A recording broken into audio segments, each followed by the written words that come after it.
in a situation of a student lease, for instance, I usually suggest that you have the parents as well as the student, the child, all as tenants, not necessarily as the parents as sureties, but actually as tenants. And why I say that is when the student doesn't pay his rent, because dad is paying the money into his account, and he has to pay it over, and now it was rag week, and accidentally the kid forgot to pay his rent, doesn't know exactly how it happened, but he ended up paying all his rent to liquors that he can't really explain what happened there.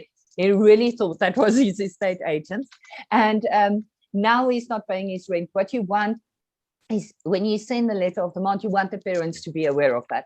So that could also be the situation. But if this was the situation, the landlord would have placed both the parents and the kid on terms, cancel, and then I will evict him in any event. Or the other option is obviously a surety.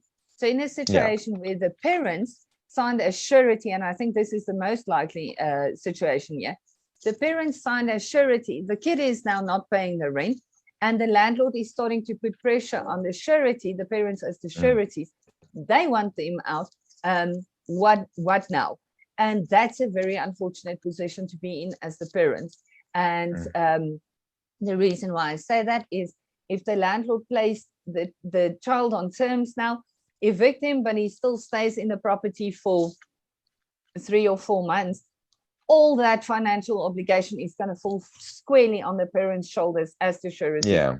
I think that's a very unfortunate situation to be in. Yeah, so absolutely. I think that's the potential options I'm seeing. What do you think?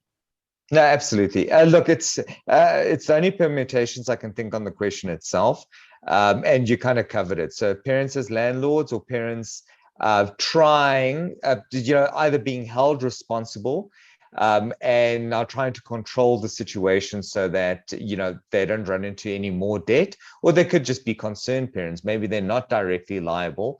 But I mean, the answer remains the same. If the landlord's the parents, follow the process. GTS support could be an obstacle, maybe not, but I don't feel that it is, and neither do you, in the sense that if you have a room at home, like, you're still taking care of them.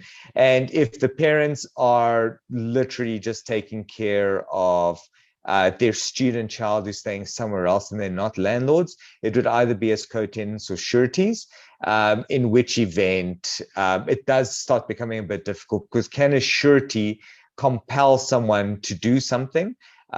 That's actually a very complex legal question. Can they force the person that they're covering in security to move out because they carry a form of liability? I've seen situations, but not in the eviction space, where they can. The main debtor, as it were, they can compel them to act in a certain way. But it'd be interesting whether in the eviction or property space, you could actually compel someone to do something if they're falling into debt and you're being held in security or as security. Yeah, that's a tricky one. And I suppose that would go back to your deed of surety. And if drafted correctly, that's actually a good conversation, but I suppose that's a completely separate one.